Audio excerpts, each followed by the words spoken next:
and I'm on a mission to connect with every creative writer in the world. And I need your help. The world is constantly changing, which is why it's our duty, no, it's our responsibility to inspire creativity. My creative writing tips, tricks, and strategies are going to help you become a better writer, so that way you can beat procrastination. Join me on this journey to unite the creative writing industry. And let's inspire creativity in the world together. What does creative writing mean to you? Welcome to the Creative Right Now podcast.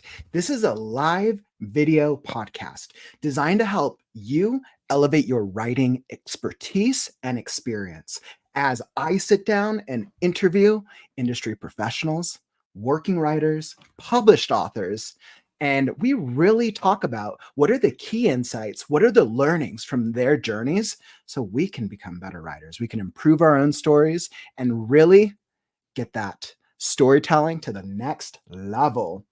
All right, and I'm so excited to get into this. Welcome, Atomic, my friends. Atomic, it's great to see you, my man.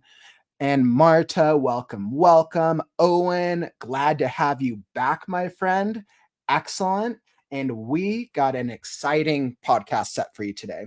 So with the video podcast, what's going to be a little different about this is I actually encourage you to ask questions throughout this podcast. Some of them will pop up at the time. Others will hold for the Q&A at the end. So we're going to be digging into some industry insight and some comedy expertise as we challenge, how do we tell a good story that makes people laugh? Today, we're going to focus a little bit more on the comedic side of storytelling and a little on the side of script writing and being a filmmaker. So I want to bring on, so today's guest is Mr. Josh Ampuero. He is a writer, a filmmaker, and a YouTuber who enjoys creating short films that make people laugh. He is the co-creator of a series that premiered on Amazon and Tubi. Founder of Turbulent Studios, he is a lifelong filmmaker with over 40 short films and 100 videos on his YouTube channel at JoshMakesMovies, where he blends reality with comedy to serve up spoofs, jokes, and a whole lot of laughs. Please welcome my good friend, Mr. Josh Ampuero. Welcome. And you get... Oh, nice. Oh, thank you. Oh, that's for me? I appreciate that. The applause just for you, my friend. Welcome to the stream. Thank you for joining me today. Of course. Thank you for inviting me. Hello, everybody. So for those of you who don't know, Josh, I want to say we met way back during the college days. I'm like, how long has it been since we've been students? When we were both young, still up and coming filmmakers. Yep. Yeah. I graduated in 2011, so I don't know when you graduated, but I was like, I think I was 2013. Okay. Yeah, I want to say it was 2013. I'm like, wow, how time flies. Yeah. We worked on and created, I know one of my projects we did was a web series. We did a little fantasy spoof web series that was so funny. Well, it was fun. Funny. It was fun. Yeah. I had so much fun working on it. Now, as I go back and look at it, the Ultimate Fantasy web series, it cracks me up so much. Yeah. Oh my God. If you ever want to check out the web series, it's at the bottom of my YouTube channel at Kauffman's Corner. And then Josh, I know you've done so much like writing, filmmaking, and comedy scripts and comedy telling over the years. I want to dig into that, into how we can really understand, like, how do we write comedy that really makes people laugh? So I'm going to challenge you with an easy question first. Okay. What is the secret to telling a good joke? I don't know. You're asking the wrong guy, dude. I mean, it's just like, so in high school, I feel like is when I started kind of getting into, well, in high school is when I discovered filmmaking. I never really thought about filmmaking before as a career or as even a hobby. I really loved movies ever since I was a kid, but I'd never thought about like me making movies as a career. But in high school, I got to know a lot of friends who were aspiring stand-up comics, or who were Mhm. just like funny. They were funny people in general, and I made friends with a lot of theater actor kids from theater, and a lot of the theater productions were comedy. They were comedy productions. I never acted in any of them. I never went and was a part of that.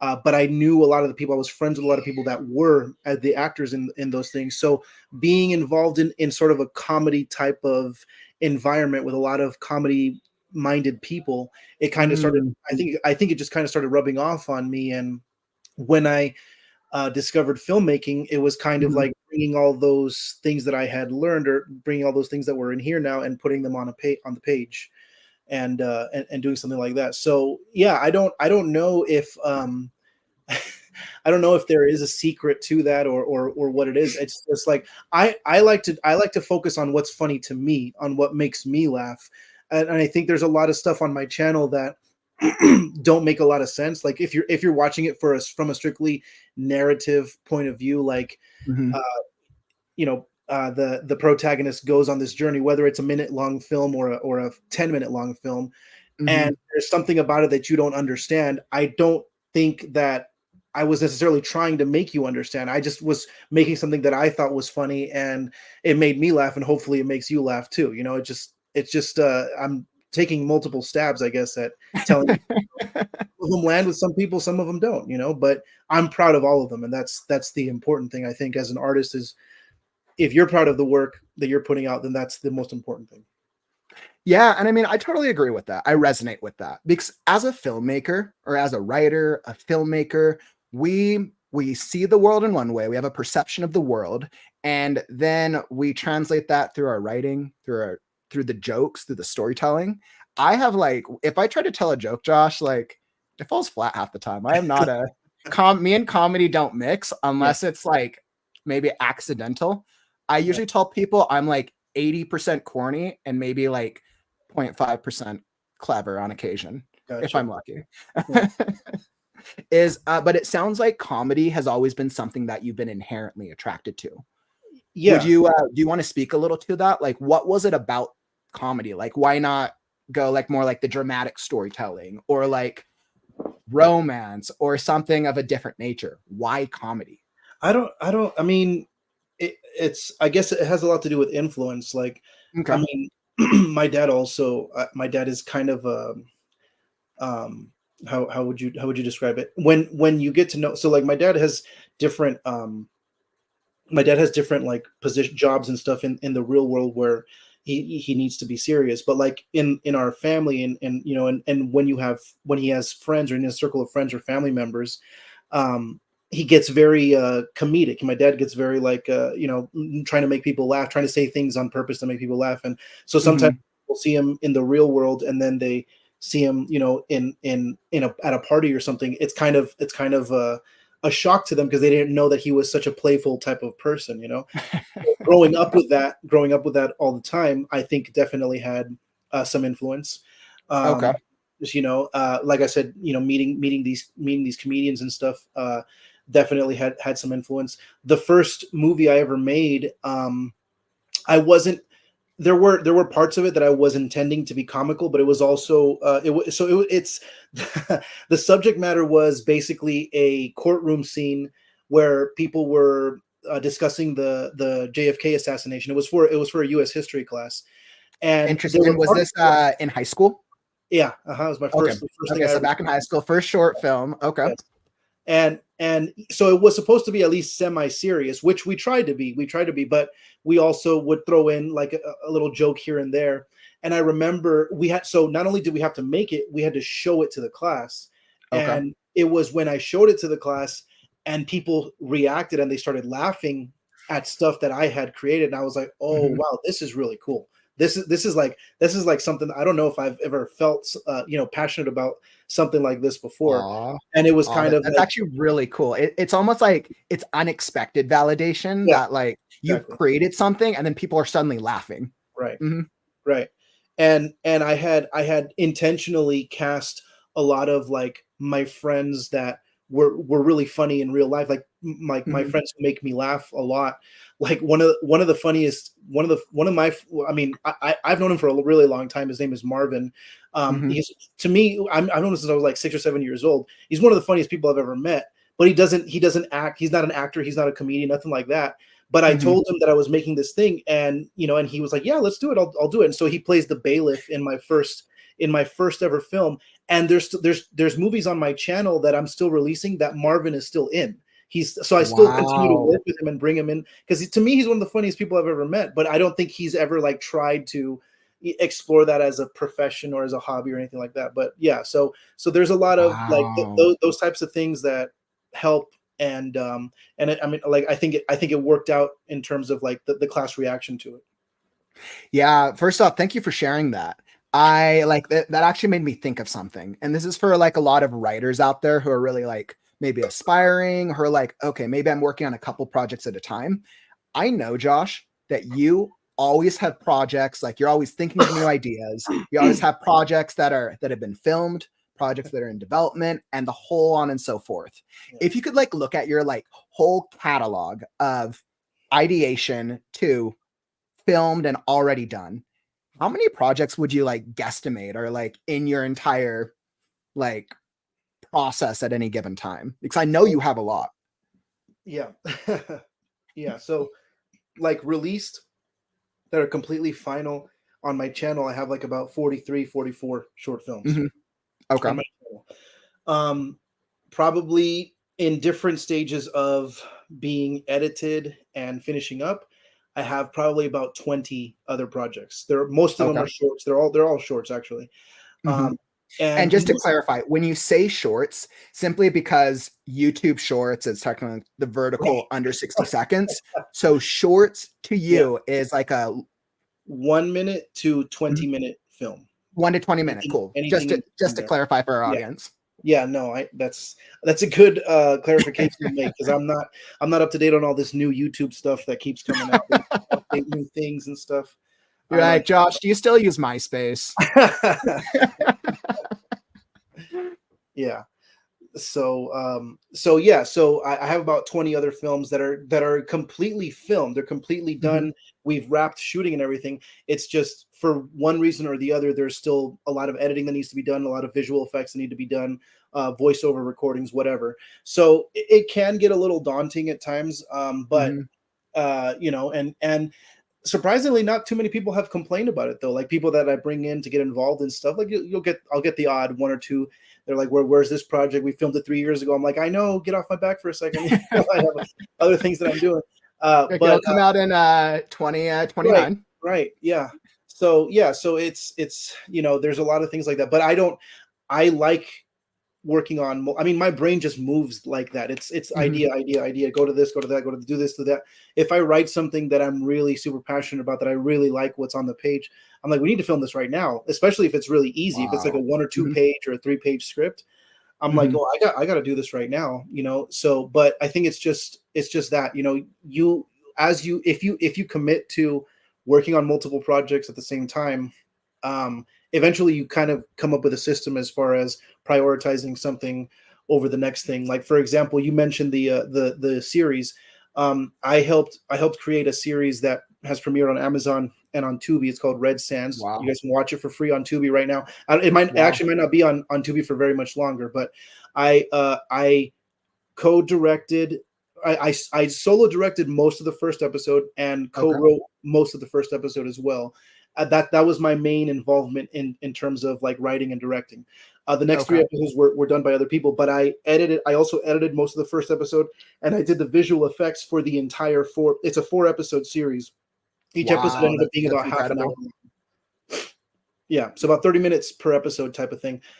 So I was the only visual effects artist on the whole show. So on top of, my writing and directing for the first episode, I also had to focus on doing the visual effects. So what that meant was all of the shorts that I had been working on, or the stuff that were even things that were getting close to being finished, I had to put those to the side because there was a large group of people that were getting together to film this web series. Mm, We had like some SAG actors involved in it, some like really good like people that have been on legit shows. You know, mhm. like my buddy TJ Wims, the main character, he's been on tons of shows. Wow. Okay. Carlos E. Campos, who played our villain, he's been on, you know, on Agents of. He's had speaking roles on Agents of Shield, on Lucifer, on Okay. Yep. All Westworld. notable Yeah, shows. yeah, absolutely. So we were getting this caliber of people involved in our little independent web series. Mhm. So that necessitated for me to be like, okay, well, I'm just doing these little comedy short films. I'm gonna put those to the side because I need to focus on this right now. This is more Mhm. important. This is more, you know, my YouTube funny shit, you know, that'll come. We'll get to that later. We'll get to that when we get to that. But this was something that kind of needed a lot more attention, needed a lot more work. Mhm. And it was a 2-year long process, you know? So What I'm curious, Josh, was the entire so for the writing aspect of it, was the entire pilot episode written by the time you're like, okay, this is going to go on? yeah, so it's also kind of weird how that happened. So I wrote the pilot episode completely by myself, but I wrote Mhm. it as a short film. I never intended to make it into a series. There was no Wow. intent. So you created it as a short film and Yes, then it yes, evolved into okay.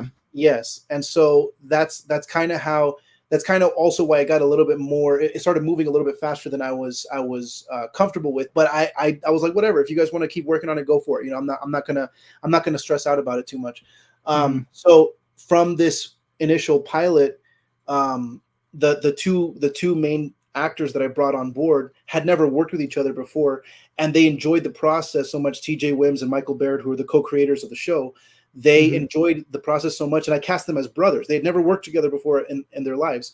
I cast them as brothers. I thought it would be a fun dynamic between the two. Having worked with both of them already separately, I was like, putting these two guys together probably going to be fun, and it was. And they both were like, "We need to do this again. We need to do this again. We need Mhm. to write more adventures for these brothers to go on." I was like, "Okay," and that's how it kind of got started and kind of snowballed from there. So yeah, Mm. that's kind of, you know, sometimes things happen and you're not expecting it. You're not looking out for that, but you got to be open to opportunities and you got to be open to change. And I'm curious, so for any filmmakers out there, anyone who's either who knows that they're going to have to network either with other writers, with actors, producers, directors, or whoever, how did you meet? Like you said that you had some names on there, like you had some big names. How Yeah, did you go from working on a script to suddenly I have these like named actors? Like yeah. what was that? Was that just Well, like Facebook message? Hello, will you be on my web series? well, there is a little bit of that, to be honest. There is a little bit Okay. of Facebook stuff. Like Michael, the guy that the second lead of the show. I Mhm. initially just sent him a friend request because I saw him in a movie. I sent him another one of my friend's movies who had filmed something here locally in the high desert. Okay. So I just found him on Facebook and I sent him a request and he accepted it. So I just started talking to him and saying, "Hey, how's it going? I'm a filmmaker." And we went from there. You know, we started working together from a Facebook message. I've just over the last 10 years, I've become a very social type of person. I've become a very curious person. You know, and so it's not always just about who you know, it's also about who they know. So Michael Mm. actually went to college with Carlos E. Campos, the guy that played our villain. Mhm. He went to he they studied drama together. They started acting together. Michael Mhm. is a 20-year actor who's has 20 years of stage acting experience. So he started Wow. in Okay. college. He went to college with a bunch of these guys. So a lot of the main cast were actually college friends of his that he had met forever ago, and he got Interesting. them Okay. involved.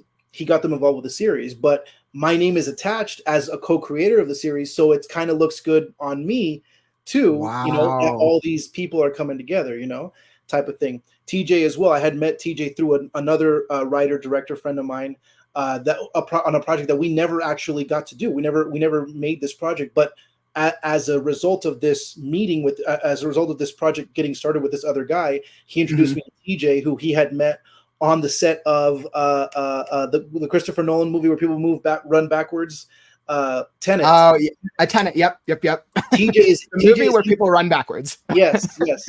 TJ is in the background and like the military guys when they're all running through the desert and stuff. He's Mhm. in that scene, and so he had so this filmmaker friend of mine who was also there introduced me to TJ, and we became friends, and we started talking about projects. And now me and TJ are like working on 2 or 3 different other things at the same time. Wow, So that is so cool. And I Yeah. just have to like let the audience know, of all the writers, of all the filmmakers I've met over the years, Josh is incredible at networking with people.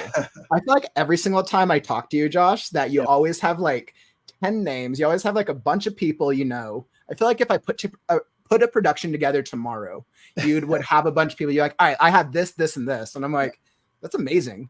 I want to dig into the networking a little bit, but I just want to take a moment and pull up a couple comments. Sure. SK, what's up? Welcome to the stream, my friend. Thank you for dropping by.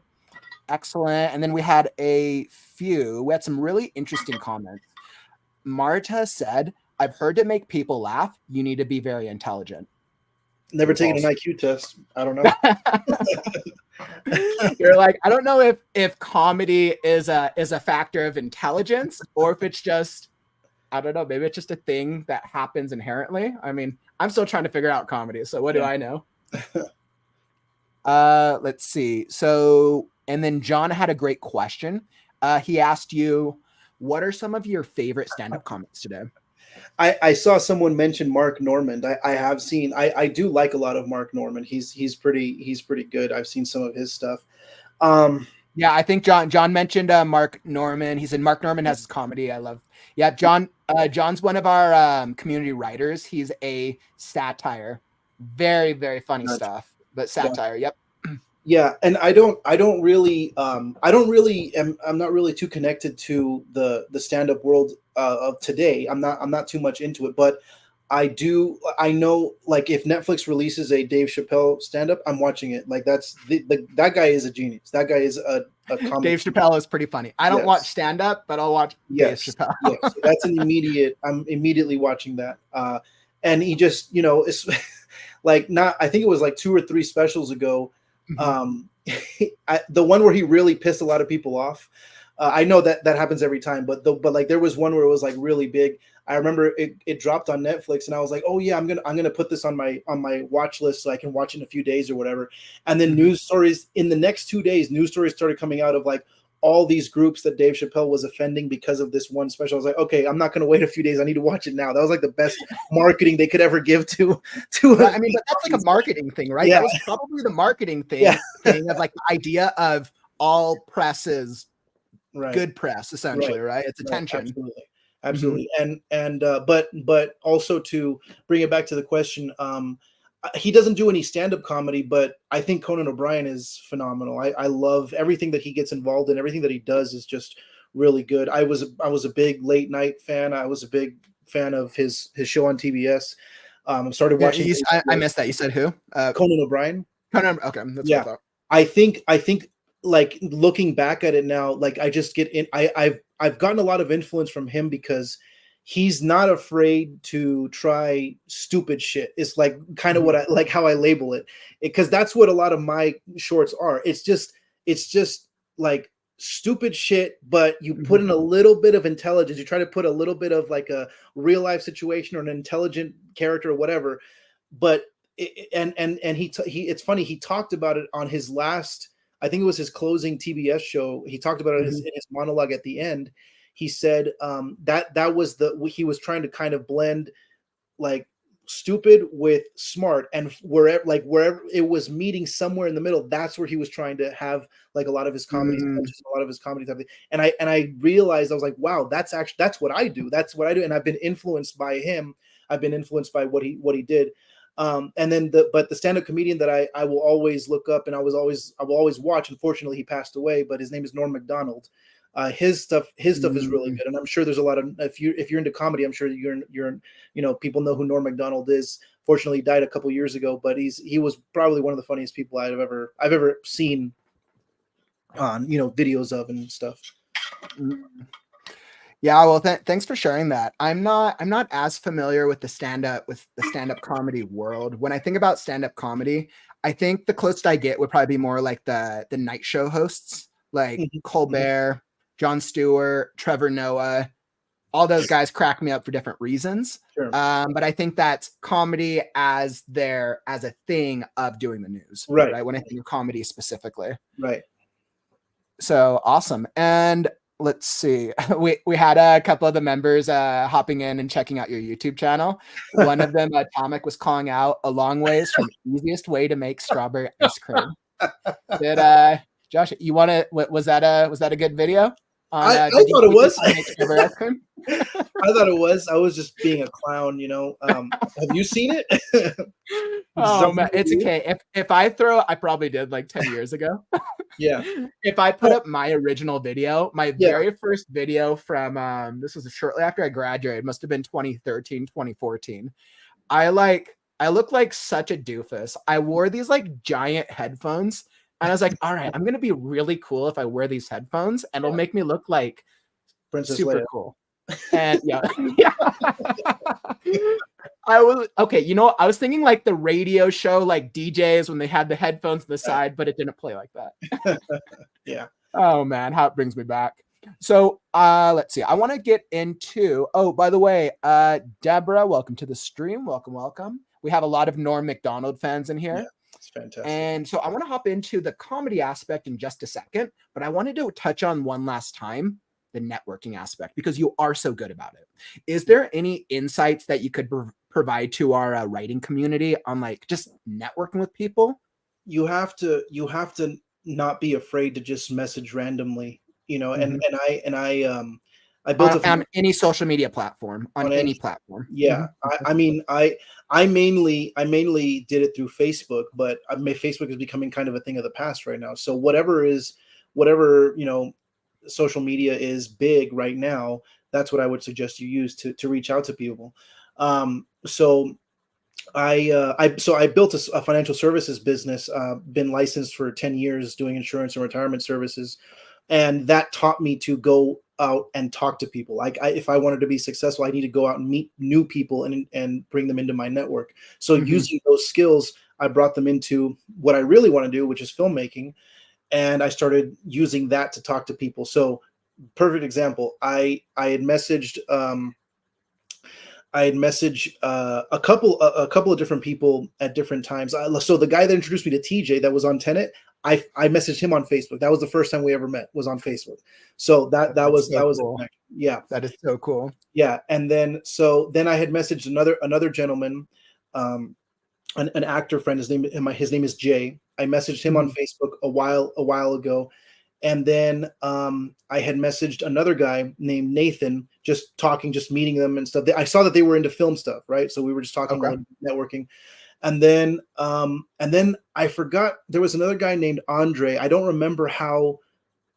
I think we were both part of a filmmakers group on Facebook. So add yourself to film writers groups of your town. That's a tip I'd give you. Whatever city you're in, add yourself to those types of groups. And I had met Andre on there. I think he had posted a question. He asked a question like, does anyone know how to do gunshot effects? So I sent him a message. I was like, yeah, I know how to do it. You know, how complicated is it? Whatever. And so from that connection with Andre, a few months later, I never did anything with that. But a few months later, he tells me, hey, I know you said you did visual effects. Have you ever done lightsabers? And I was like, yeah, I actually made a Star Wars film like years ago. That still hasn't been released. It'll come out when episode 10 comes out. Right. Yeah. And he's like, hey, I'm doing this Star Wars project. It's going to be really short. It's going to be really quick. I'm doing it here. Can you come and be a part of it? Because I think we need someone to do the visual effects. I said, absolutely. So I go and I show up. I've never met Andre before. I show up at the park where we're doing it. The actor that one of the actors that's gotten involved is this guy, Jay, who I met on Facebook. I messaged him already on Facebook. Okay. The guy that's doing the boom mic operating is Nathan, the other guy that I messaged on Facebook that I had talked to before. And the guy that's doing the director of photography, his name is Vic Mendoza. I had never met him. I never messaged him, nothing, but we met there. And now Vic has filmed a lot of my projects because of us meeting on this one Star Wars project that we met. Wow. Okay. Yeah. And so Vic, and so this other actor also, Wes, I actually already I'd met Wes already before, but he was the other actor involved in that production. So I actually knew almost everyone that was involved. I had met them already on Facebook in one way, shape, or form. And those people, we've made a couple of, I've worked with them again ever since that one project. But it just became, it was a very easy thing for everyone to like trust each other. Everyone already kind of got along with each other because I had already done the work without even knowing. I had done the groundwork by messaging them, talking to them, saying, hey, you know, this is what I do, this is my channel, what stuff do you do? And now we all help each other out, you know. I think if you live in LA or you live close to LA, you get it's a little bit harder because everything costs money. You know, you got to go to find parking. If you're going to, California is a very expensive state to live in. It so, is. you know, I think a lot of our audience is probably a mix of the US with some international audiences. So probably like whatever like the largest cities are. Like East Coast, I would think like New York, Chicago, probably a little bit more. Yeah, exactly. But my point is, like, a lot of I see a lot of people that want to pursue filmmaking that live in like small towns, live 2 or 3 hours away from LA. And I used to think like this too. I'm like, man, I'm like out here. What am I going to do? How can I pursue what I want to do? But it's so easy if you live in a small town like mine. I live in Victorville, which is an hour and a half east of Los Angeles. There's so many free locations out here.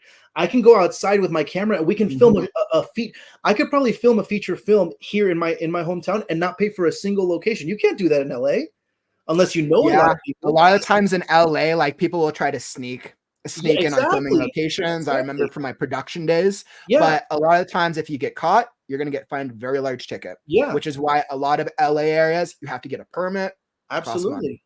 Absolutely. Out here, we've been stopped by the police once or twice. What are you guys doing? We're making a movie. Oh, okay. See ya.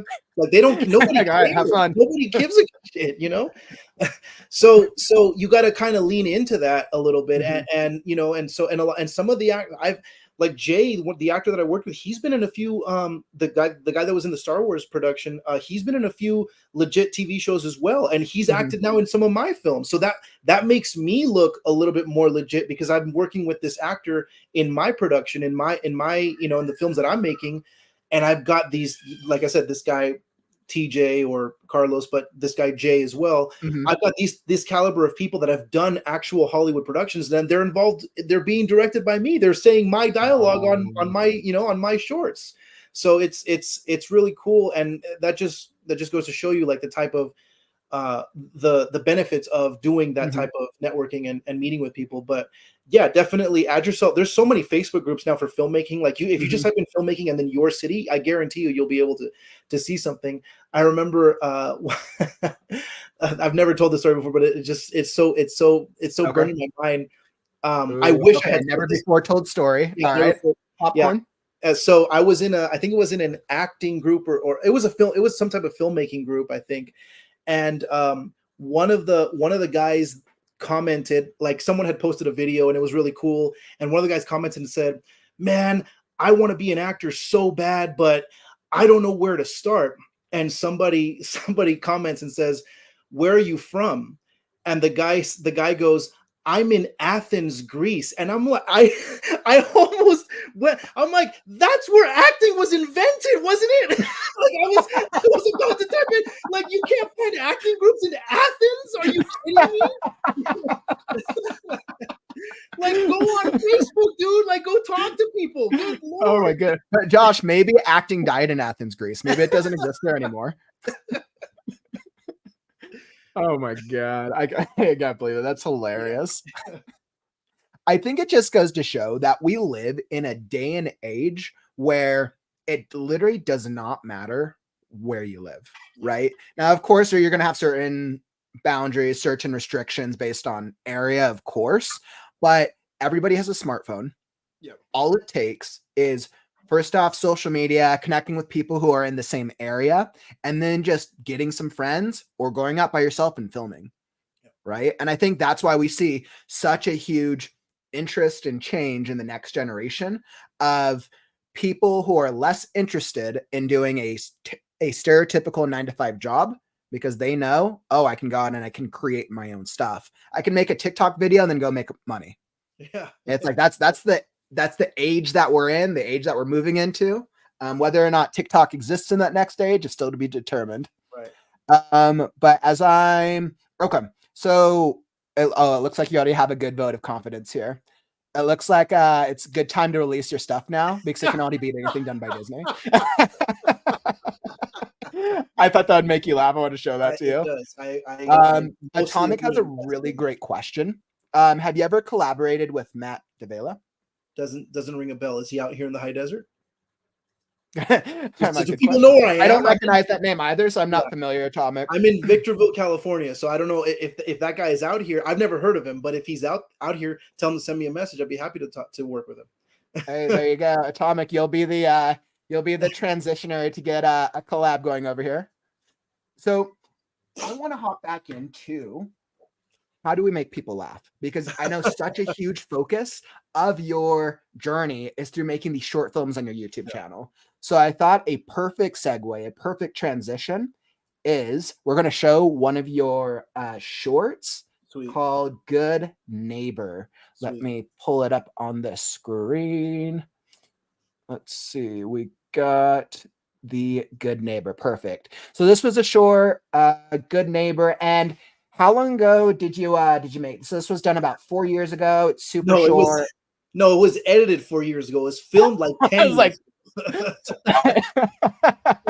filmed 10 years ago, released 4 years ago. 4 years ago, yes. And still getting traction. Oh crap. No, trust me, like it's fine. We can fix it. No, this isn't cool. My coach said if I'm late to another kickboxing class, he'll make me do like 100 push-ups. Look, just relax, okay? How can you expect me to relax? It's gonna be sore for a week if I don't get there on. Trust me, I got State Farm. It's fine. Thank God. Why didn't you just say so? Like a good neighbor, State Farm is there. What's up, Nikki? How's it going? Wait. Oh shoot! Wait, stop! Wait. No! That's my State Farm agent. I was just trying to save you some money. I am so sorry. He just came out of nowhere, and I'm so sorry. Do you need to go to hospital? Yeah, dude. Like, do you have any health insurance? Yeah, he's right there.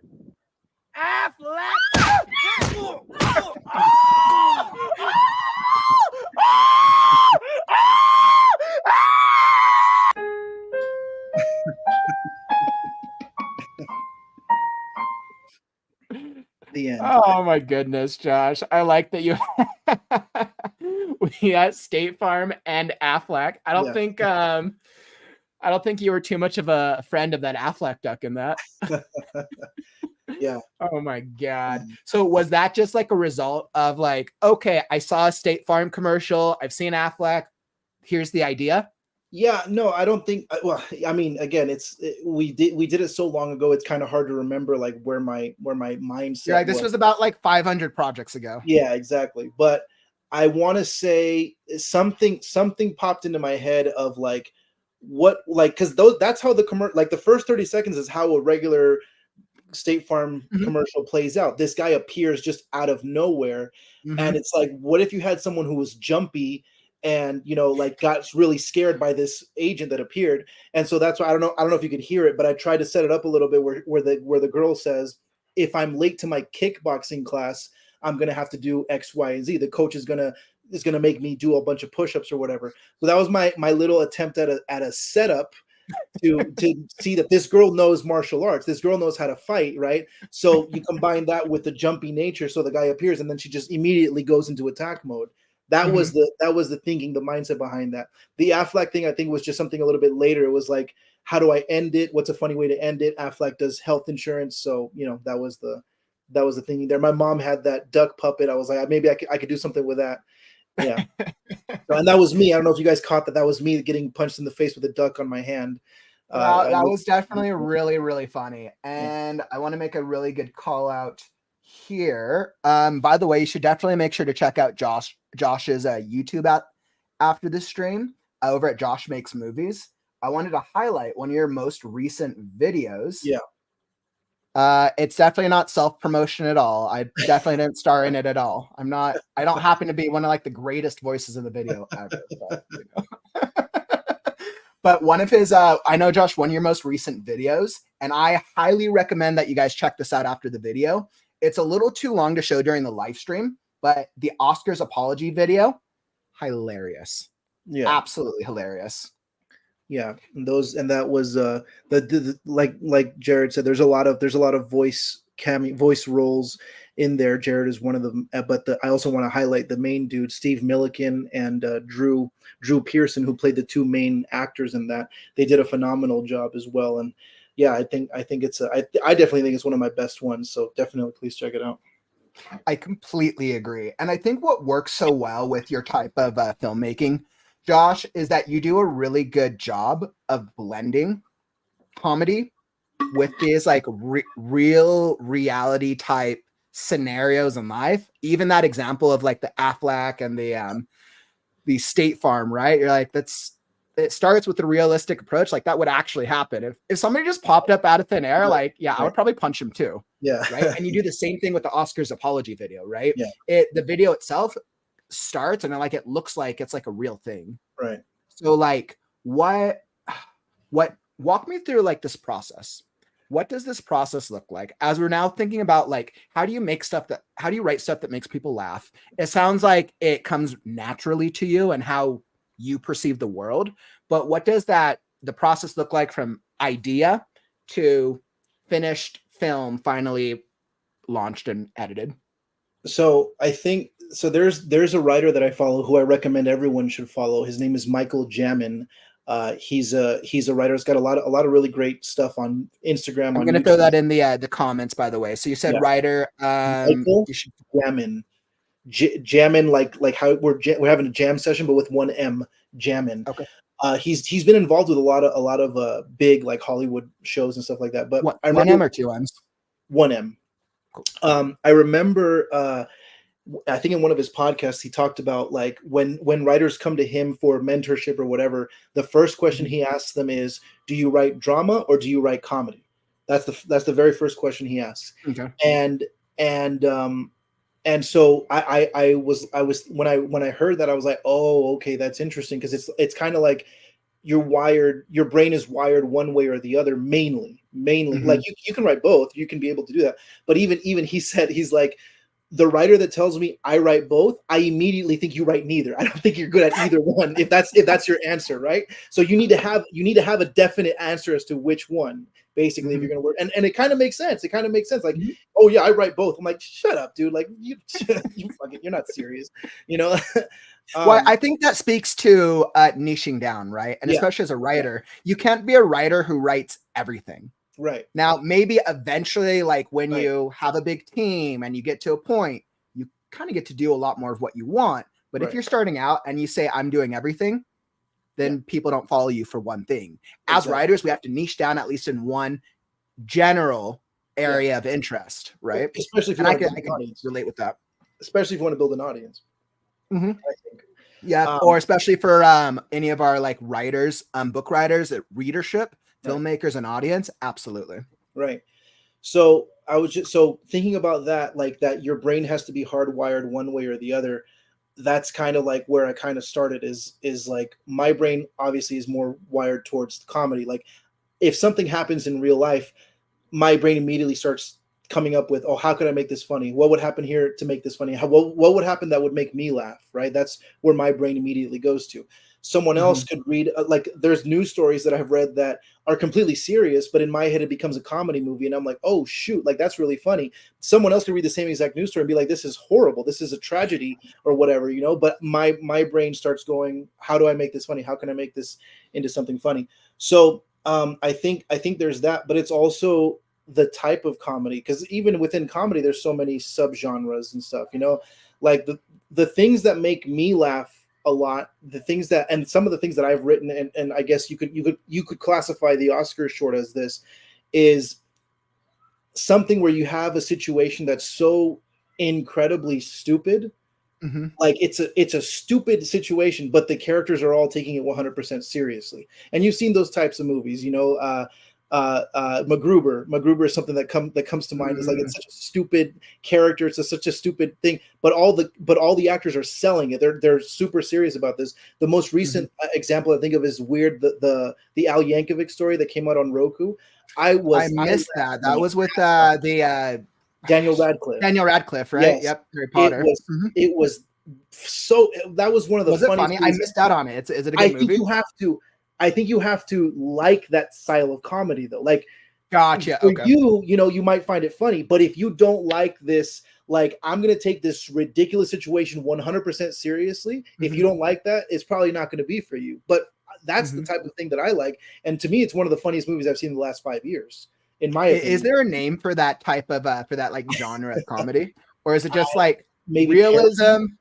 parody, I guess you could Is say. it's parody? Yeah, I would say I would classify, or maybe it's kind of parody, or kind of, Okay. a little bit of parody in it. But yeah, so I think it's just that type of yeah, ridiculousness that pretends, exactly, Mhm. ridiculous pretends to be serious. So that's kind of why, that's kind of what I try to infuse into the Oscar short. It starts super serious for the first minute and a half. It looks like it's a very serious situation, and then the guy tells you what he's talking about, and it's like, oh my god, this is so stupid. But everyone is like, we humbly apologize for this, we're very sorry for this whole thing happened. And it's just, that's kind of, to me, that makes me laugh, and Mhm. hopefully it makes other people laugh. But I don't know. For the audience, the small little audience that I've built, I think it does. But So then, that's Josh, kind let of, me ask for the script, for the writing portion itself, yeah, is yeah. it that like you sit down, you have the script, you're like, okay, I'm going to start with this is the realism portion of it. Is that always like a thing that you do of like, all right, it's going to be real situation and then punchline or punch? I think if And like it's speaking to somebody who doesn't write comedy at all, that I'm curious. I think if it's that type of comedy that I'm writing, like where it's a super serious situation, blending it with stupidity, I think, yes, you have to start with the realism first. Mhm. Um, and so I get inspired by like real life events. The Oscar short was inspired by real life events. So Mhm. it's For anyone that knows, it was inspired by the yeah, slap. yeah. As So we all know. yeah, so definitely check it out for yourself. But yeah, I think you have to start with realism, and you have to start with that, if that's the type of comedy that you're going to do. For other Mhm. stuff, like I've written horror films before. I've written a dramatic film before. But at over and over again, in this drama, like funny things happen, because I'm just like, oh, this would be funny for this character to say, or it would be funny for something like this to happen that's completely unexpected. And I Mhm. think unexpected things, you'll see that a lot in my stuff, like the guy like the guy appearing and then getting punched immediately. That's not something that you would expect to see, and Mhm. I think that is comedic. I think that's funny to Mhm. some people, at least. I think it's funny. Well, it's almost like it's like the way that I look at like dramatic writing. It's you're essentially subverting expectations by Right, creating something that the audience isn't expecting based off right. what you've set up with the pre-existing world. Yes, yes. Mhm. And so, yeah, so that's kind of what it is. But again, I don't like, I don't think, like, I don't think there's a way for me to go like step by step, like you got to do it like this and this. Mhm. It ends up getting a laugh. It's just that It more just that's comes how. together as like an overall Yeah, overall idea. Okay. it's just the type of thing that I've been doing now for so long. Like there's this really funny meme. I'm sure you've seen it. It's the Taika Waititi on an iPad showing Kate Blanchett something, and then you write whatever you want as the meme, right? You've seen I've that one, seen that right? before. Yep. Yeah. If Okay. you I saw someone that typed their own thing on that meme, and it said Falcon showing Doctor Strange where to open up the portal, so that it could Mhm. be a callback to his on your left comment that he made to Steve Rogers in Captain America, the second Captain America movie, with the Mhm. Winter Soldier. Mhm. In the Winter Soldier, a Falcon says on your left, or Captain America says on your left when he first meets Falcon when they're jogging, right? Mhm. So in Endgame, when Falcon is talking to Steve on the earbud, he says, "Hey Cap, on your left," and so it's like the meme is like, look, Doctor Strange, you have to do it right here, because it's going to be a perfect callback to in the Winter Soldier when he said that to me, so that I can say it back to him. Like, I'm already creating the movie in my head. Like, this is the conversation. Like, Interesting. to me, that conversation is hilarious, because it's so Mhm. stupid. It's so like Mhm. there's like, no, it doesn't matter to any other character in this universe, but to Falcon, it has to be like this, so that he can repeat the line back to Captain America, on your left. So, do these like comedic moments come as a result of poor writing and poor life situations? I mean, I don't necessarily consider that poor writing. I thought it was. I love that part in Endgame. Like that was one of the. No, okay, let's clarify. Those are both great movies, but I Yeah. mean those specific scenes, like missed opportunity from the writer's perspective. Absolutely. I do see that. I do think that a lot. Like I'm watching a movie and I'm like, oh, it would be kind of funny if this happened, and then that doesn't happen. I'm like, okay, let me write that down for me. Like later on, I'll Mhm. do something with that. So Mhm. definitely. Awesome. So as we're thinking through the comedic process, Josh, I'm curious. So if you could, I want you to put yourself in the mindset of a new writer, brand new writer who loves comedy. Let's say that you had unlimited time, no responsibilities, and unlimited resources. What would you create? What would you do? I'd write a series. I'd write movies. I have tons of ideas for movies and web series that I can't get to because I'm still writing other ones or I have family responsibilities. I'm married. I have 3 kids, so Mhm. got a lot of stuff on my plate. Yeah, that's a little bit. I got a cat who hates people, so a little different. Yeah. But if that was me, if I had unlimited resources, I'd just start writing. I'd be writing every single day. I'd Mhm. watch comedians or movies that make me laugh to kind of Mhm. help me get inspired and do things. I'd outline a lot. I'd sit down and say, if I'm going to make this show, what is it going to be about? What are the characters? What are episode 1 look like? All that. I'd be doing that. And you would do a series over a film if you were to like pick the first one to go after. I feel like I don't know. That's a good question. Like right now, the spot where I'm at now, I've never made a feature film, or I've never finished a feature film before. I'll say it like that. I started one a long time ago, never finished it. But I think also right now, like the stories that I'm very passionate about telling right now are more long form. So a series would probably be a little bit more. I think it just depends on like where you are mentally, where you are as an artist. Mhm. If So you think it's really like what the idea is partially, and then Right. what actual amount of time you can invest into it.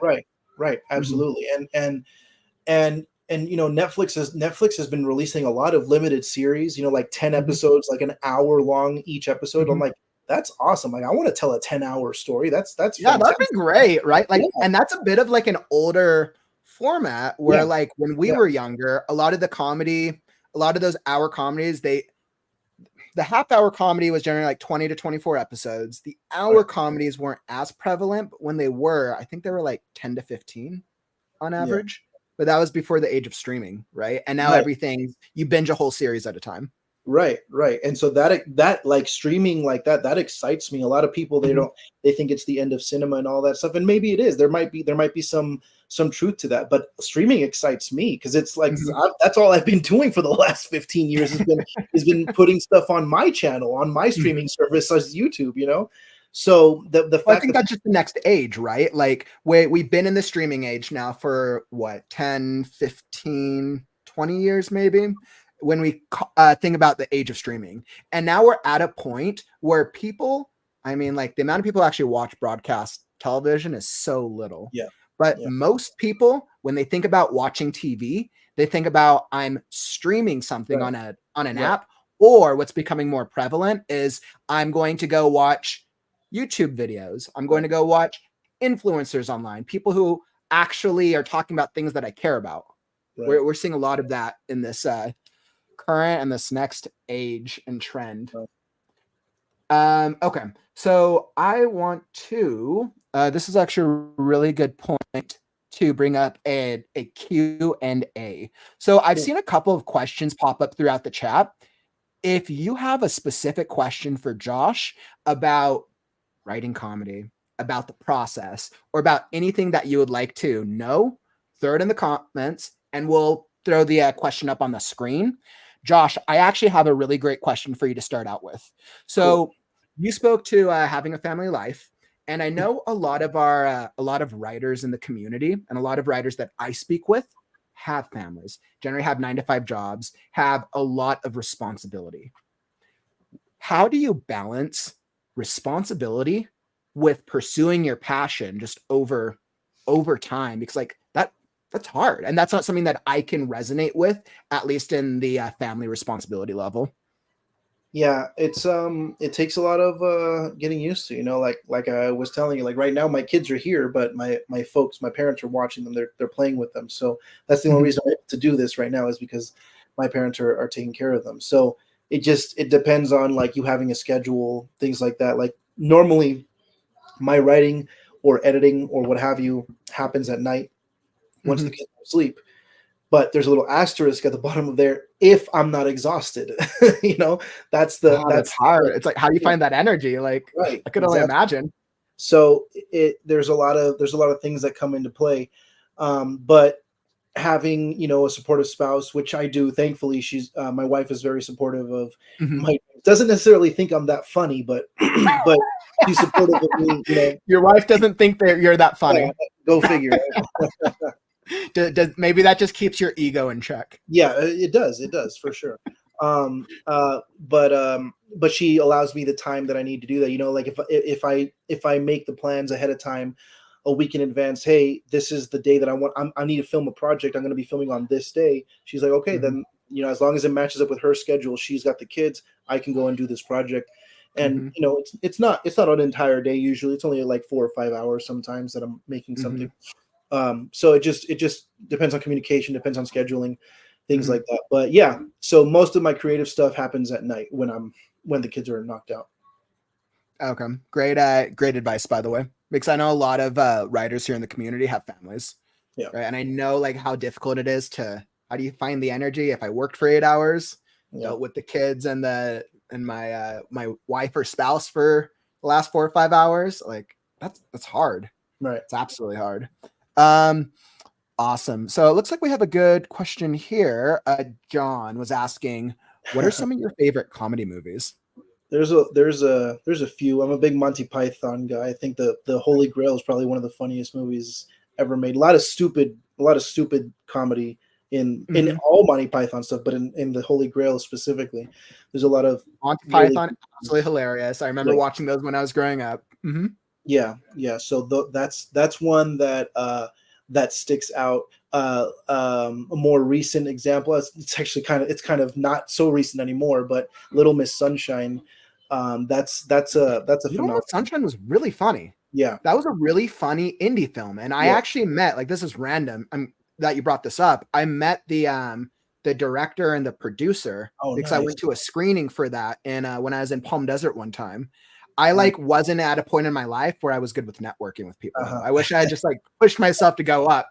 I was like, "Oh, that's cool. Hi. Alright, goodbye." Yeah, yeah, yeah. Clearly, I should have brought you with me, Josh. There was no missed opportunity. I probably wasn't that good back then either, to be honest. It's been mostly the last 10 years. But yeah, Little Miss Sunshine is really good. Napoleon Dynamite, that's just there's so much stupidity in that movie that's just so funny to me. I think it's fantastic. But yeah, things like that. Those are like the ones that come to mind. I think one that's unintentionally, well, kind of intentionally, but not so much, um, or not trying to be, but it becomes an unintentionally funny is the 1993 Street Fighter with Jean-Claude Van Damme. That's just such a phenomenal movie. To me, I love that movie. It's a good classic. It's so Absolutely. stupid. It's like it's so bad that it's good to me. So that like unintentional type of stuff like that, I think that's really good. Crank 2, High Voltage with Jason Statham, completely balls to the wall action movie, but if you really start to think about like what's going on screen, it's just some ridiculous shit that's just going on and on and on, and it's so funny. It's so good. I love Mhm. I love Crank 2, High Voltage. It's such a great movie. I think I only saw Crank 1. Oh, I was you like, need to I'm check pretty sure out he the got second. cranked in that. Yeah, Crank 1 is fun, but Crank 2 is just a phenomenal movie. I love that movie. Awesome. Let's see. And then we got another question. All right, you won't be expecting this. What is your favorite color? He's prepared to fight. I'm gonna give you why. Why? I don't know why green is my favorite color. It just is. I like pistachio ice cream. I think it's one of my favorite ice creams. I love pistachios. I don't know if that has anything to do with it, but But I mean, based off your YouTube history, I thought it was strawberry ice cream.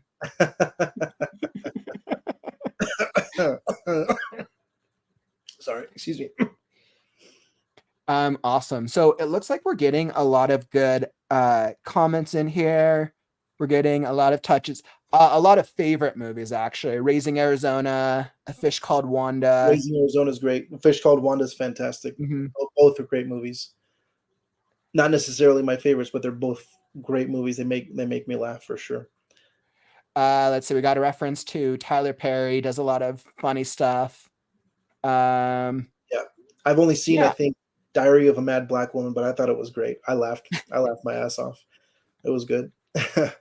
Oh man, I was like, I wish that I could like understand how to do comedy effectively. Like, I wish I was funnier. I know I started working on a comedy script, but not quite there. Josh, do you have any recommendations for me or any new writers on like about comedy? On like learning how to do comedy? Is it just a matter of like watching things that make you laugh? I think that's where I would start. Like, I don't know. Again, it's very weird to kind of think about like, what's the blueprints for writing funny stuff? What's the blueprint for getting someone to laugh at your stuff? I think it's just finding what you think is funny. I think is the most important thing that you gotta figure out first, because then when you find something that makes you laugh, now you can try to emulate that with your own writing. So I think that's kind of like what happened to me with Conan, with watching Conan and stuff. And I'm like, oh yeah, that makes sense. That's hilarious. That's really good, and that bled into my stories and my writing. So just getting into that niche for yourself, finding out what part of what exactly do I find funny, and how do I emulate that in my own writing. Awesome. Sweet. Well, thank you for sharing that. Let's see. Did you see that comment? I know. I was like, let's see. I'll read it. Josh, my boy. Yeah, I don't know who that is.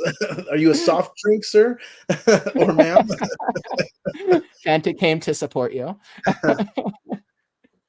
So as we're hitting the hour mark here, and before I wrap up and hop into our writing sprint, I have one really great question for you.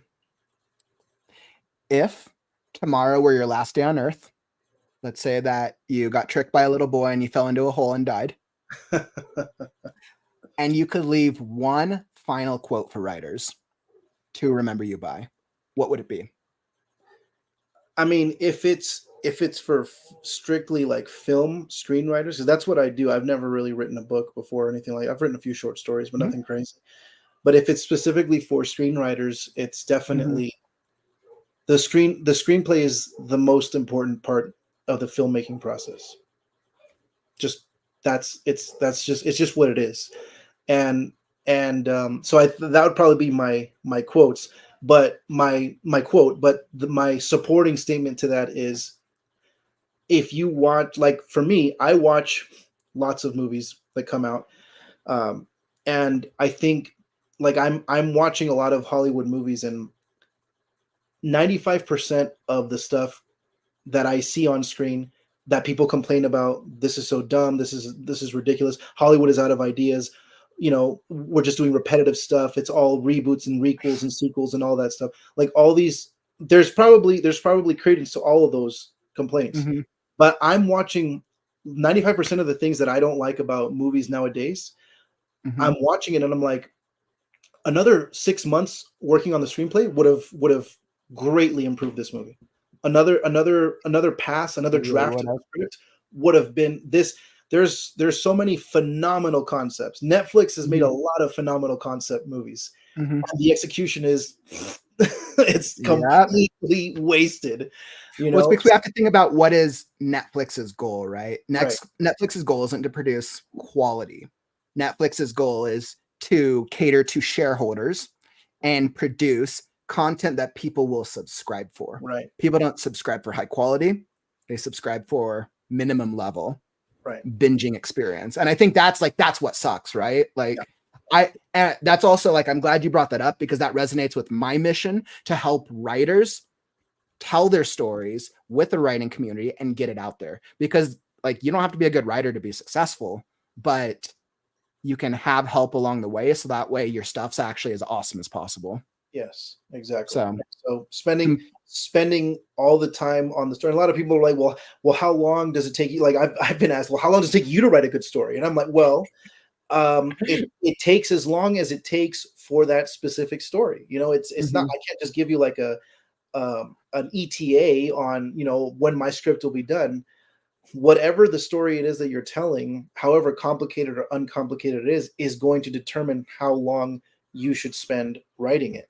And that's why I think a lot of like my longer form stuff, I think a lot of like the stuff that I'm working on right now that I plan to turn into feature films or 30-minute video limited series or web series or what have you, I'm taking a lot of time on it. I'm spending a lot of time on it because the story deserves that. The characters deserve you taking your time on getting the story right. And it might sound like conceit, or not conceited, but it might sound like, oh, whatever, like you're this big writer guy, you haven't even done anything. I'm like, you're right, I haven't done anything.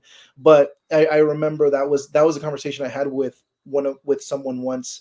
Was he was telling me, well, it's not fair to the actors if we don't get the scripts done on time. And I said, excuse me, it's not fair to these characters if we're rushing through the process. Okay? So Like, I'm sorry, I actors. completely agree. I'm sorry to the actors about that.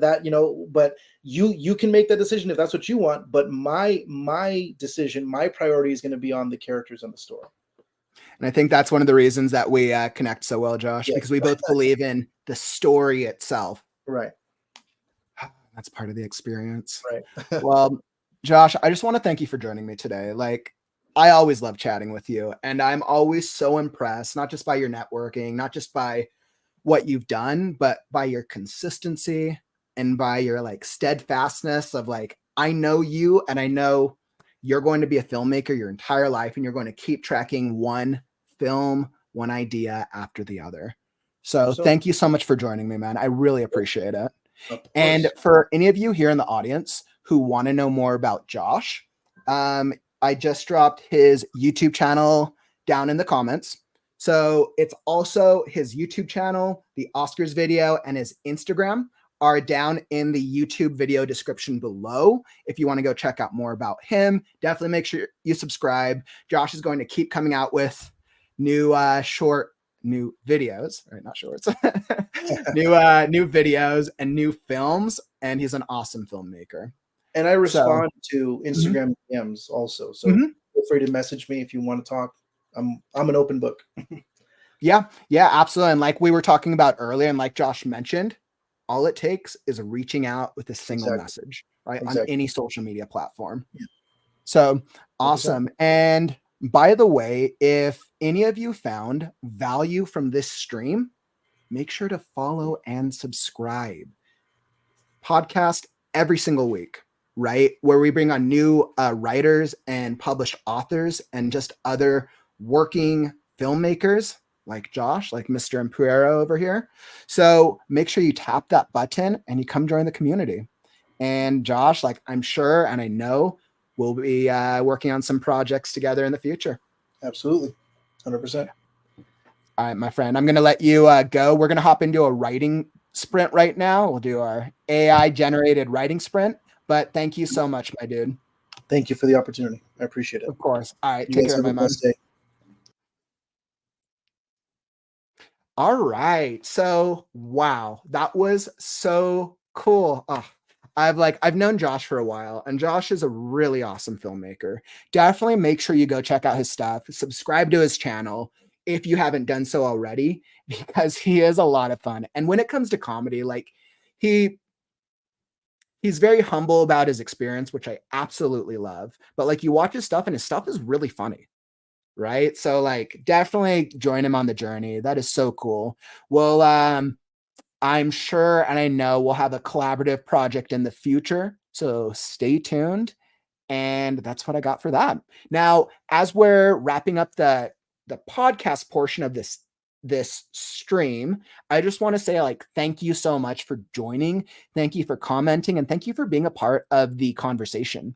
We're actually going to be hopping into the next segment where I'm going to be doing, y'all know, We can't call ourselves writers unless we're doing a writing sprint. But we're going to do our fun writing sprint. We're going to do our chat GBT writing sprint.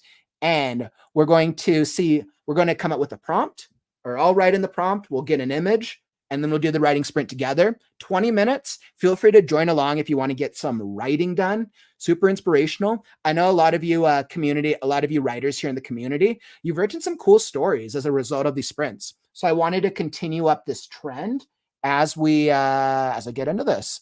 So let's see, let me throw that up. I got to adjust my screen here so I can get everything going on my end. Bear with me uno momento. And for those of you, let's see.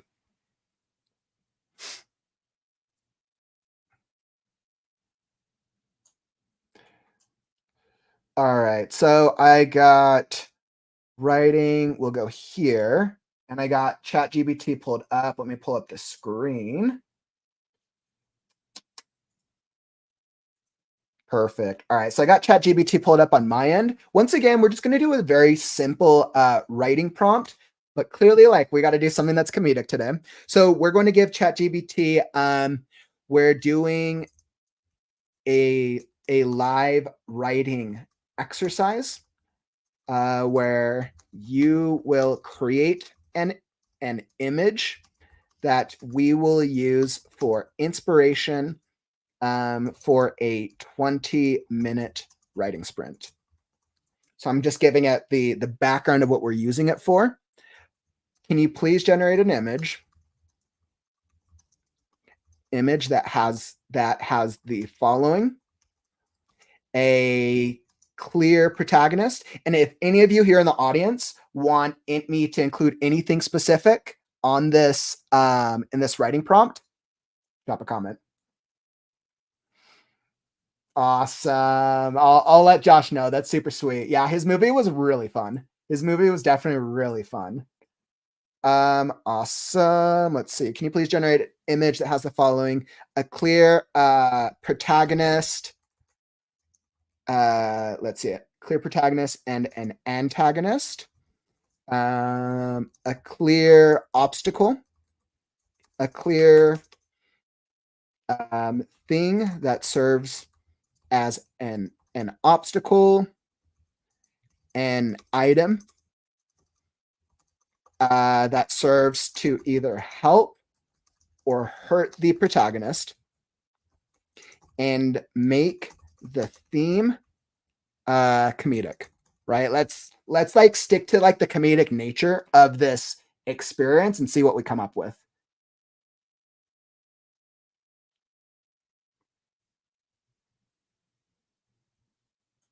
Atomic, you actually bring up a really great point. So assuming that the sprint stories are probably shorter, it might be fun to hear a couple of them from the previous week after the current week sprint. That's actually a really good idea. That is an absolutely phenomenal idea. So I'm glad you brought that up. We actually didn't do our podcast episode last week. We skipped the last 2 weeks before I hopped back into this. I think I'd actually love to start doing that moving forward on our future podcast episodes. I'm actually Atomic. So those of you, I know a lot of you guys who are here consistently, I'm actually working on a community thing right now. So that way I can create more of an interactive experience with you guys. For those of you who are like want to join me along in the writing journey, and or when you're doing like writing sprints, and a way for you to be able to share. So I'm working on it and it's coming, and I'm actually going to be using this as part of that process. And I'm going to, I think, doing these specific writing sprints as a result of this ChatGPT exercise on future podcast episodes is a brilliant idea. So thanks for that, Atomic. That's really cool. Okay, and then let's see. So I think that's good. Let's see. You guys can't really see it that much. So the prompt I put in is: can you please generate an image that has the following: a clear protagonist, an antagonist, a clear thing that serves as an obstacle, an item that serves to either help or hurt the protagonist, and make the theme comedic. So let's see what ChatGPT generates for us. So while I got that going, I got to pull up all the the writing prompt or my word processor. Let's see.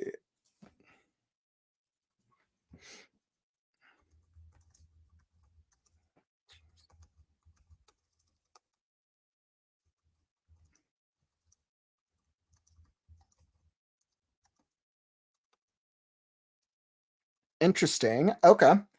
Let's see. So we got.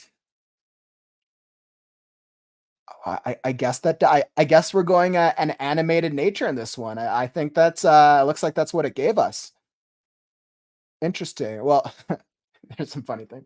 I don't know if there's funny things that's actually in it or funny things as a result. I don't know if I'm laughing with it or at it. Okay, so I'll do that as one image, and then we're going to give me, let's do a second one, so that way you can pick from one of two. Please give me a second image, same second image with the same guidelines, same image using the same guidelines, but in a completely different style. Perfect. So we'll do that. I was like, all right. So we got this one that's like an animated thing going on here. So that's what ChatGPT gives us when we ask for comedy.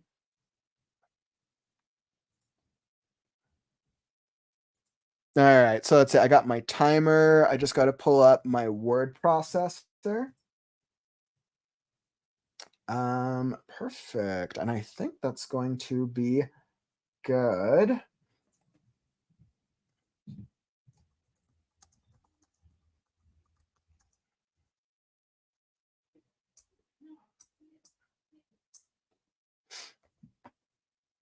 Interesting. We got some really interesting comedic ones again. I'm like, all right, what?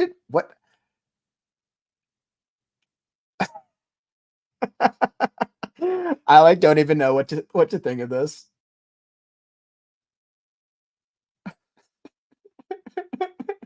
All right, this is the one we're using of these two. Okay, clearly we're going to use this as a animated style. I'm gonna. I don't even know what to make of this. This cracks me up. Okay, this is what we're doing. Okay.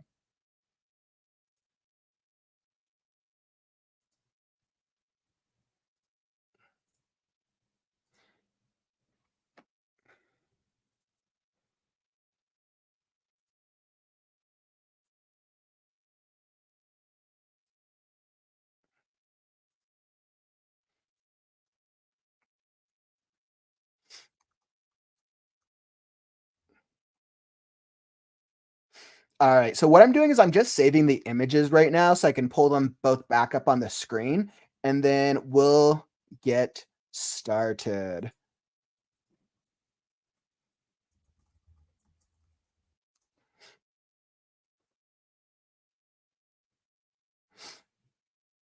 Okay, so I got one, and then let me get the screen set up.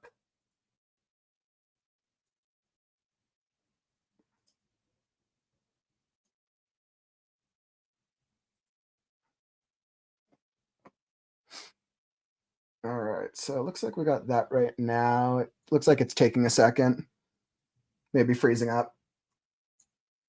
Oh.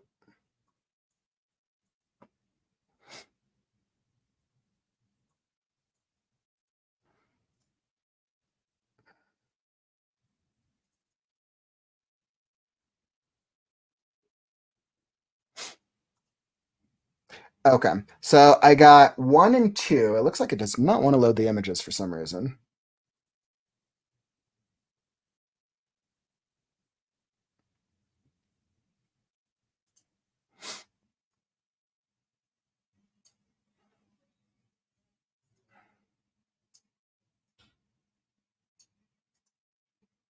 Yeah, it does not want to load these images. Okay, so I'm gonna have to do it a different way. Let's see. This is what I'm gonna do. What I'll do is I'll pull each of them up in the web browser itself, since it looks like it wants to give us problems.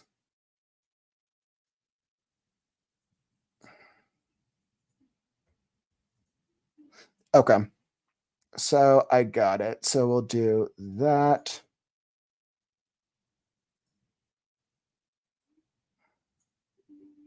Yeah.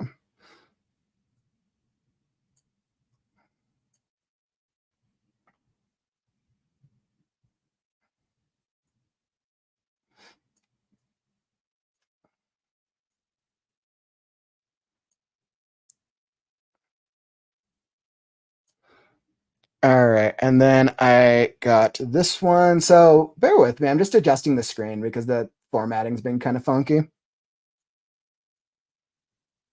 All right, we'll do that. And then I got this one as well.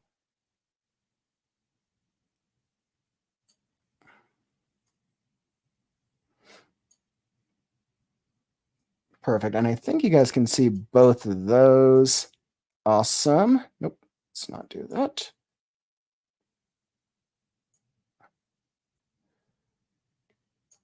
Awesome. And I think we got this. Yeah, perfect.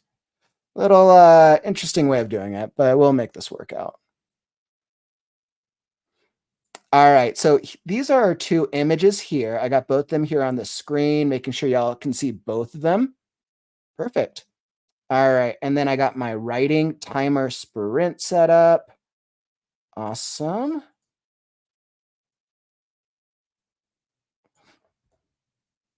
And I will adjust my word processor, and then we will get started. Okay, so here's the writing sprint. We got 20 minutes. I used the prompt. Essentially, what we're going to do is we're just going to go for 20 minutes and see what we come up with. You can use one of the two images. Let's see, and I will adjust that on the banner. So writing exercise 20-minute free write using an AI-generated image as inspiration. Perfect. Let me just throw up some music. Here we go. I got our playlist. All right. All right, let's see what we got. So I'll just start with free write exercise. I'm gonna title it, blow it up so it's y'all can see. So feel free to join along if you want to get some writing in. Yeah. So feel free to join along if you want to try this out, see what comes with it, or kick back, relax, and I'll see what I write. Use either the images for inspiration, and let's give this a shot. All right, we got 20 minutes on the clock, and it's time to write now.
All right. And that wraps up our writing sprint. 20 minutes writing sprint. Wonderful. And we got that 20-minute exercise. Wonderful. Fun, fun, fun. So that was interesting for sure. I did not know what I was going to come up with. I think I have the start. I think I have the good, maybe first half. I got through about half of this, some type of spoof. Like, I don't, whether or not it's funny is anybody's guess, but we'll see. Definitely. Hey, what's up? This girl likes turtles. Welcome to the stream. We actually just wrapped up a writing sprint based off this free write. Let's see. So I guess I will read this. This isn't a full story, so I guess we're going to see what we go, how this is going to turn out from here. Okay. So obviously I used the left image, and this is what I came out with. My free write exercise. He zapped into existence in a manner most unexpected. Am I a cartoon? Greggy cried. His childish pitch went up 7 octaves. He covered his mouth, watching in horror at the multicolored blobs of creatures surrounding him. Not only had he poured it into an animated existence, it looked to be one where he was now the center of attention. Hello, anyone? And let's welcome our new contestant, Earthworm number 99, the moon announced in a deep voice, most unexpected. Greg's eyes dropped by a mile at the sight of the moon, which hovered just outside the oval room in space. Greg was so shocked by it all, he didn't even know where to begin. A talking moon, alien blobs, space, or the fact that he stood on a paneled floor with various panels lighting up in a spontaneous manner. You're going down, a tiny snotty-looking blob blurted out, who was maybe half his size. Literally, he followed up with a bellow of laughter. Greg realized they were both standing on their own circular platforms with a single cord-strewn lever that could be pulled one way or another. And as usual, Earthworm number 99 is dazed and confused, the moon blurted out. Never been spaced before, have you? The moon asked what sounded like a rhetorical question, but before Greg could offer a response, of course you haven't. Worms can't fly. A roar of laughter, which sounded like a dog mucking about in a tub of jello, echoed from every corner of the room. Greg gulped at the variety of multicolored blobs laughing at him. Greg raised a single finger into the air. A question, what is... Ooh, tough luck. Questions must be earned. But if you have to extricate, might want to save us from that horror until you're ejected. Ejected? Greg gasped. Question number 21. What is the following object? The moon asked, directing it clearly at the snot green blob. A rock, a rock, a rock, Snot Blob blurted out. Just like the brain of Earthworm here. Again, this was met with a roar of gelatinous laughter. Correctamundo! A rumbling sound could be heard, causing Greg to look over his shoulder. 2 of the panels on his side of the room dislodged and ejected into space. Greg slowly turned back to face forward at the horror of what he had been thrown into. So much for trying to make a snowball machine. How was he supposed to know it would break the laws of physics and wind him up? Question number 2. Where are we located right now? Greg shouted out. Wherein? A wad of green slime shot in his direction by Snotty Blob, causing him to falter. Space! Space! Space! Correct again! Wow, our very own is on a roll this evening. No surprise after winning against the last 20 Earthworms. The moon spun around in circles, joining in on the roar of laughter with the massive alien blobs. 20 Earthworms? Greg choked. Was he going to die here? He still hadn't had his first kiss. He still hadn't collected the first edition of Spider-Man. How was he supposed to die if he didn't know the ending of Spider-Verse? And that is all that I got, my friends. Wonderful. So I think I got half the story there. Whether or not it's funny is anyone's guess. That's what I got. Aw, thanks. Thank you so much. I really appreciate that. So definitely what I would say, if any of you want to join in and you want your stories read, shoot me an email with the writing prompt. And what I'll do is I will throw up, Atomic suggested a really great idea. I'll include these as a segment on reading when I get to next weekend's podcast episode. So this girl likes turtles. It sounds like you wrote something too, which is super awesome. I'll throw my email in the comments. So email me at Kauffman@thecreativeghost.com. ghost.com. So shoot me an email there. And if you want to send your excerpt or whatever story you wrote for the free write, I'll read it off in next Sunday's episode of the Creative Right Now podcast. So super fun. I would love to read all of it. That was an interesting experience for sure. Comedy is not usually my go-to. So I'm glad I was able to come up with something for that. Awesome. And that is what we got. So if you've enjoyed the experience, make sure to follow and subscribe to the channel if you want to be alerted when I go live. I stream live daily. Monday through Friday is our casual writers group. We also got the story time stream where I will do readings of best-selling novels. We have our Saturday story and critique show where writers from the community can submit their stories for live readings and critiques. And then obviously our Creative Right Now podcast, where I will be back for another episode of the Creative Right Now podcast next Sunday, as we're going to dig into how do you get published? And that will be a lot of fun. So we'll be getting back. Make sure you're subscribed and you'll be alerted when I go live. And that, my friends, is what we got for today's stream. This girl likes turtles. What was the prompt for this? So the prompt, I literally just put in a generic writing prompt into ChatGPT, and those images that I had up on the screen before is what we used as like inspiration for the free write. Because the first half of the podcast portion of the episode, I interviewed at JoshMakesMovies, and we talked about writing comedy and how do we bring comedy to just to our storytelling. And we had some absolutely great conversations. So I know you're over on Twitch. Definitely make sure, Turtles, this girl likes turtles, that you check out the replay once the stream ends. Go back and check it out. There's a really great conversations. Definitely a lot of fun. And if you're here on YouTube or on one of the other platforms, watch the replay. On YouTube, the time codes will be added after the stream, so that way you can hop to the part of the video that brings you the most value. So great question, Vaughn. As I'm thinking about tomorrow, so I'm playing around with right now what I want my Monday to Thursday to look like. I'm at a point with my story Last Scarecrow where I'm like, I want to get through the end of the story. So over the course of the next couple weeks, I'm probably going to be doing more consistent writing stream based streams. So I'll let you guys know. For tomorrow's episode, I will be airing at 3 p.m. Mountain Time, 2 p.m. Pacific, 2, 3, 4, 5 p.m. Eastern Time. So I'll be back tomorrow late afternoon for a Write With Me stream where I will just we'll do writing sprints with some fantasy music, and it'll be super chill. And I'll post up my schedule for next week on the community tab of my YouTube channel, or you can find it on Facebook, on Twitch, on my website. I'll post my schedule shortly. So come join us tomorrow for another episode. Today we had an absolutely great stream. Thank you all for being involved in the comments. Thank you all for joining the conversation. That was a lot of fun and a really, really great stream to boot. And another great and fun episode of the Creative Right Now podcast. So awesome. And let's see, make sure I got that.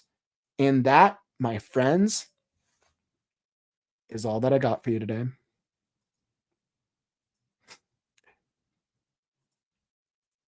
Make sure and don't forget that words are wind, but stories are forever. I'm Kauffman, and I'll catch you on the morrow. Stay creative, writers.